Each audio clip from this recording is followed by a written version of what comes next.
చూడమ్మా, ఇక్కడికి పరిష్కారాల కోసం రావాలి గాని ప్రశ్నించడం కోసం కాదమ్మా.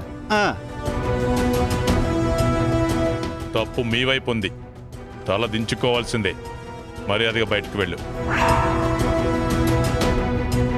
ఎందుకే పళ్ళు నూరుతున్నావు? పళ్ళు రాలిపోతాయి. ఇంకోసారి నీ కూతుర్ని మా పనివైపు రానివ్వకు.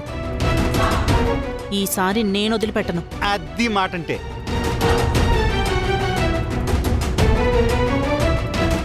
నా కూతురికి పేడ అంటించడం కాదు, మీ ఇంటి మీద బురద చల్లిస్తాను. బురద. అమ్మా, ఇంకా చూసింది చాలు గాని వెళ్ళమ్మా, వెళ్ళు. వెళ్ళవమ్మా, వెళ్ళు వెళ్ళు.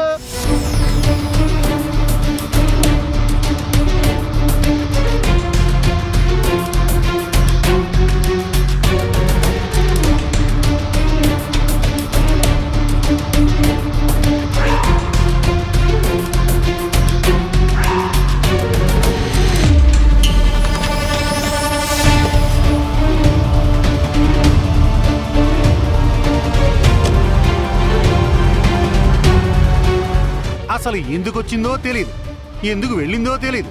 వచ్చింది వెళ్ళింది, సరిపోయింది.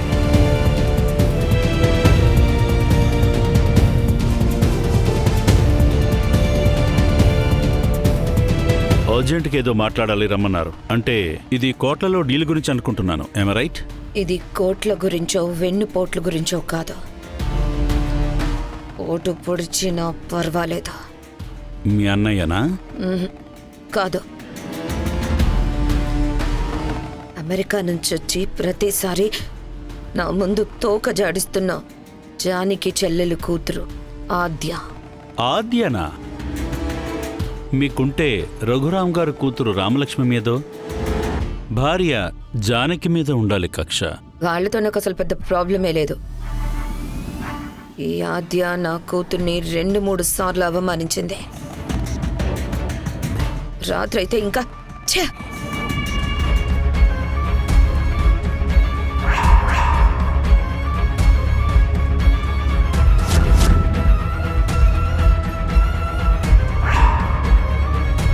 మొన్న డాన్స్ పోటీల్లో కూడా నాతో పోటీ పడి గెలిచింది. అందుకే దాన్ని వీలైనంత తొందరగా అడ్డు తొలగిస్తే నాకు సగం హెడ్ఏక్ తగ్గిపోతుంది. ఇది డబ్బుల్ ఇష్యూ కాదు, ఈగో ఇష్యూ. చాలా పెయిన్ఫుల్గా ఉంటుంది, అర్థమవుతుంది. మీరు ఏం చేస్తారో ఎలా చేస్తారో నాకు తెలీదు. మళ్ళీ ఆద్య పేరు నాకు వినిపించకూడదు. మీరు కరెక్ట్గా డీల్ చేస్తే మీరు ఎక్స్పెక్ట్ చేయని గిఫ్ట్ ఇస్తాను. కొంపదీసి మీరు లాగేసుకున్న 10 ఎకరాల్లో కొంత భాగం నా పేరును రాస్తారా ఏంటి? సర్ప్రైజింగ్ గిఫ్ట్ అని అన్నాను కదా, డెఫినెట్గా మీరు సర్ప్రైజ్ అవుతారు. సర్ప్రైజ్ అని చెప్పి ఏ 116లో చేతిలో పెడితే ఉపయోగం ఏంటి? అదే ఆ 10 ఎకరాలైతే దానిలో ఎవరికీ తెలియని గ్రానైట్ నా సొంతం అవుతుంది. నీ దగ్గర నుంచి ఎలా లాక్కోవాలో నాకు బాగా తెలుసు. సరే, నాకు పని అప్పగించారు కదా, ఇంకా నేను చూసుకుంటాను. మీరు రిలాక్స్ అయిపోండి. Thank you. Let's go.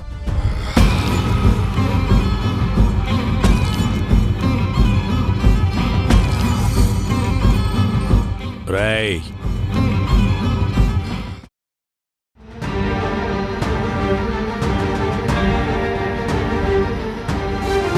మావయ్య, కాఫీ తీసుకోండి.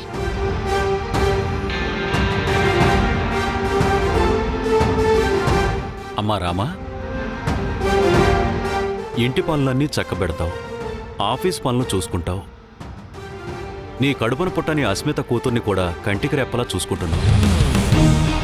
ఇంత మానవత్వం, ఇంత మంచితనం నీలో ఉందమ్మా. నిన్ను చూస్తుంటే చాలా ముచ్చటేస్తుంది. అంటే నేను చెడ్డదాన్నా?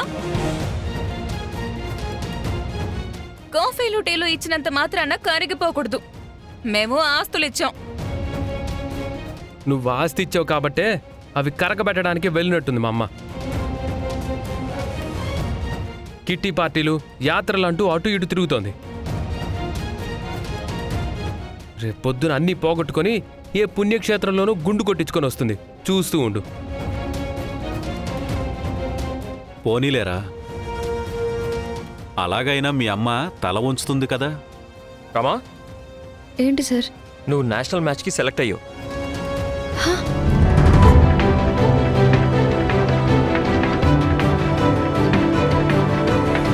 రమా, నువ్వు ఖచ్చితంగా గెలవాలి. నువ్వు గెలుస్తావనే నమ్మకం నాకుంది.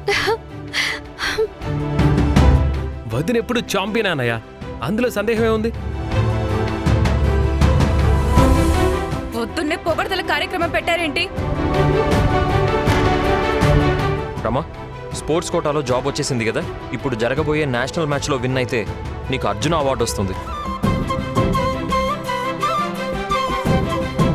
అయితే నీకు ద్రోణాచార్య అవార్డు వస్తుంది కదన్నయ్య. రేపు మీ వదిన టాలెంట్ వల్లే నా డ్రీమ్ ఫుల్ఫిల్ అవుతుంది. బెస్ట్ కోచ్గా నేను అవార్డు తీసుకుంటాను.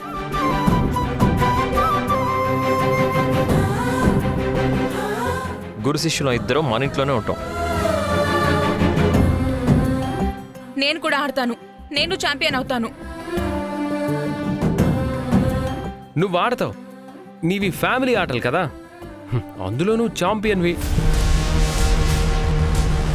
ఏ చూడలేదా? అటు చూడు, ఎన్ని కప్పులున్నాయో చూడు.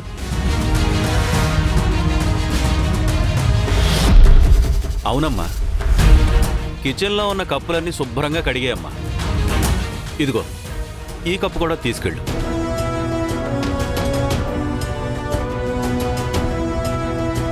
ఇలాంటి కౌంటర్ల కోసం నా ఆస్తి ఇవ్వలేదు. నా ఆశయాన్ని నేను కూడా నెరవేర్చుకుంటాను. చూడమ్మా, నువ్వు పిల్లని కన్నావు, తల్లివయ్యావు. పాపని జాగ్రత్తగా చూసుకో.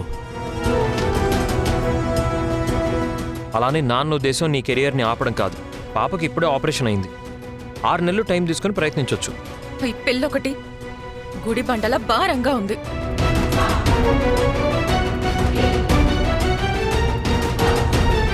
దానివల్ల ఆస్తి వస్తుందనే కానీ, లేదంటే అనాథాశ్రమంలో పడేసేదాన్ని. అష్మిత, ఇంకొకసారి ఆ మాట అన్నావంటే నేను ఊరుకోను. పుట్టిన బిడ్డని భారంగా చూడ్డం అసలు మనిషివా నువ్వు? నువ్వు కన్నట్టు ఫీల్ అయిపోతున్నావేంటి? కంటేనే అమ్మ అంటే ఎలా? కరుణించే ప్రతి దేవత అమ్మేనమ్మా. రామ లేకపోయుంటే పాప ఆపరేషన్ జరుగుండేదే కాదు. అదొక్కటి పట్టుకుని జీవితాంతం వేలాడుతూ ఉండండి.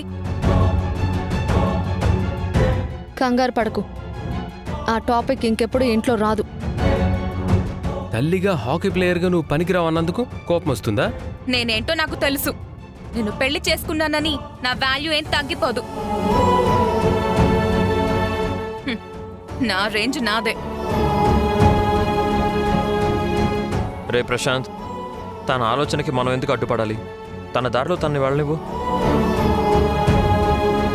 రామలక్ష్మిని వాళ్ళ ఆయన ప్రోత్సహిస్తున్నాడు. నువ్వేం చేస్తున్నావు?